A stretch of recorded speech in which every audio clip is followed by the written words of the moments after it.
Jacques-Benoît Gémob. Ce soir, dans 3 villes de l'agglomération de Longueuil, il y a dépôt de résolution pour s'opposer à GNL Saguenay et Gazoduc, qui est un projet de gazoduc que le gouvernement Legault serait prêt à appuyer. Ce projet-là va faire augmenter les émissions de GES de 50 mégatonnes par année, ce qui viendrait augmenter de plus de 2 fois la réduction qu'on devrait plutôt faire. Donc, ce soir, ici à Saint-Bruno, à Boucherville et à Longueuil, une résolution la même est déposée pour s'opposer à ce gazoduc-là.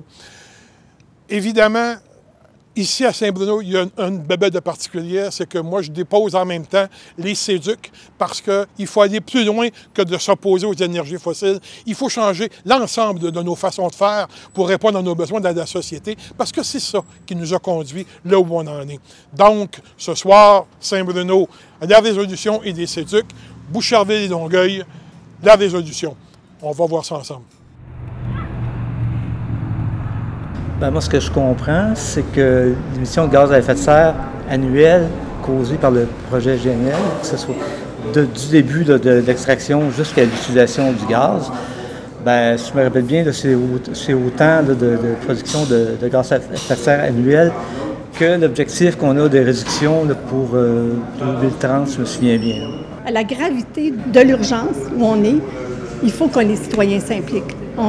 Il faut qu'on fasse quelque chose parce que c'est avec nous que ça va partir plus. Parce qu'il ne faut pas attendre que le gouvernement décide là, les choses. Premièrement, c'est pas naturel pour moi du tout. Là. Je suis très, très loin de mes pantoufles à ce soir. Et puis, donc, ce qui m'a amené, c'est la compréhension que j'ai fini par avoir de l'urgence climatique, l'avenir de mes enfants, l'avenir de tous les jeunes qui nous suivent, que je pense qu'il est sérieusement à risque.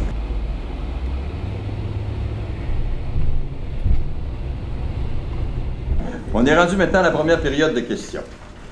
Donc, j'inviterai M. Jacques Benoît, Environnement, crise climatique. Le 12 juin dernier, le groupe La Planète s'invite à Longueuil tenait une assemblée publique pour l'agglomération sur la question du dérèglement climatique. Mon nom, c'est Michel Boucher. Ça fait 27 ans que je réside à Boucherville. C'est la première fois que je me présente dans un conseil municipal pour reprendre la parole. Donc, un petit peu de trémolo, de papillon dans le ventre. À vous, Mme Mainville.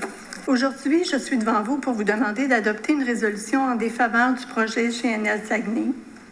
Donc, on dépose dans au moins 3 villes de l'agglomération la même résolution pour qu'elle soit endossée. Évidemment, on ne s'attend pas à ce qu'elle soit endossée ce soir, mais on vous la dépose, que vous en preniez connaissance et que vous l'endossiez ultérieurement. Je vous en fais lecture. Considérant que Saint-Bruno de Montarville, ainsi que près de 400 autres municipalités représentant plus de 77 % de la population du Québec, ont appuyé, d'une façon ou d'une autre, la Déclaration citoyenne universelle d'urgence climatique, connue sous l'acronyme DUC. Considérant que cette urgence climatique implique que nous devons sans délai nous dégager des énergies fossiles, ce qui signifie appliquer toutes les solutions connues afin de réduire de toute urgence nos émissions de gaz à effet de serre, afin de limiter à 1,5 degrés Celsius le réchauffement planétaire tel que révélé par le GIEC. Considérant que des transitions rapides et de grande envergure dans les domaines de l'aménagement du territoire, de l'énergie, de l'industrie, du bâtiment, du transport, de l'urbanisme sont nécessaires à court terme. Considérant que les émissions actuelles du Québec sont de 80 millions de tonnes de GES par année et que la cible pour 2030, c'est de le réduire à 55,9 millions. Considérant que le projet GNL Saguenay fera en sorte que, annuellement, de l'extraction à l'utilisation du gaz naturel, plus de 50 millions de tonnes de nouveaux GES seront libérés dans l'atmosphère, accentuant ainsi la crise climatique.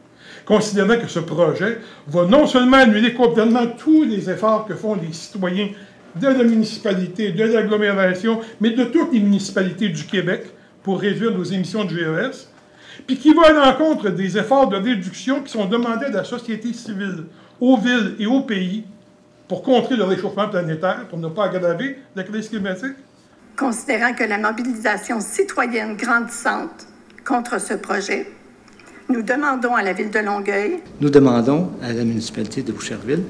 On demande à la municipalité de Saint-Bruno, qu'elle se prononce en défaveur du projet GNL Saguenay et Gazoduc, qu'elle réclame que ne soient financés d'aucune façon les 10 projets avec des fonds publics, incluant prêts, subventions ou investissements publics, directement ou indirectement, qu'elle exige que l'évaluation du projet GNL Québec inclue le calcul des GES en amont et en aval du projet et l'impact du projet sur la crise climatique comme premier critère de décision. Et enfin, qu'une copie de cette résolution-là soit envoyée à M.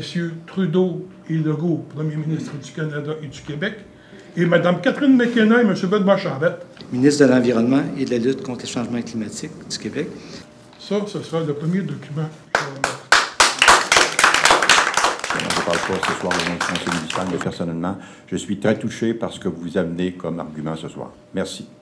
Je voudrais aussi mentionner que cette même résolution a été présentée ce soir aux municipalités de Longueuil et Saint-Bruno. Qu'est-ce que tu as trouvé le plus difficile en tant que citoyen pour t'amener à faire ça? Partir de chez nous ce soir. Je serais resté chez nous, là, je serais allé à mon club de marche, ça aurait été une soirée pas mal plus facile.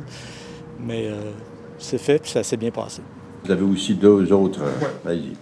Le 10 septembre dernier, Antonio Guterres, secrétaire général de l'ONU, déclarait qu'il ne reste que 2 ans, 24 mois, pour que les États mettent en place des mesures qui vont nous éviter des conséquences désastreuses qui nous attendent si on ne fait rien. 9 mois plus tard, à la fin mai, il déclarait qu'on est en train de perdre la bataille climatique, puis que plus la situation empire sur le terrain, plus la volonté politique semble reculer. Vous savez, il y a urgence d'abandonner des énergies fossiles pour des énergies renouvelables, mais il faut aussi changer toute notre façon de vivre ensemble puis de répondre à nos besoins en société, parce que c'est ça qui nous a amenés là où on est rendu. Les initiateurs de la DUC, on a identifié 9 chantiers, des chantiers urgents de transformation et de réduction, puis 2 chantiers de résilience pour aider à régler les problèmes, des enjeux climatiques, puis répondre à l'urgence de sécurité qui se pose à nos communautés.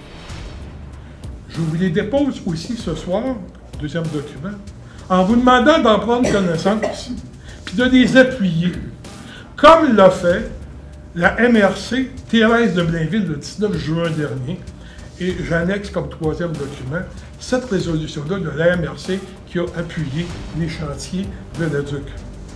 Je termine, messieurs, mesdames, en citant Aurélien Barrault, un astrophysicien français.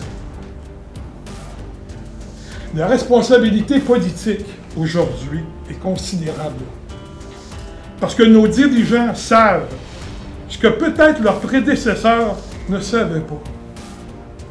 Et aujourd'hui, ils ont le choix. Soit ils seront les pires traîtres de l'histoire de l'humanité, soit ils seront les premiers héros qui ont effectivement tenté de s'emparer de ce problème et de le résoudre. Alors, messieurs, mesdames, je vous le demande, nous vous le demandons ardemment, comme gouvernement de proximité, soyez nos héros, s'il vous plaît. Merci. Merci, M.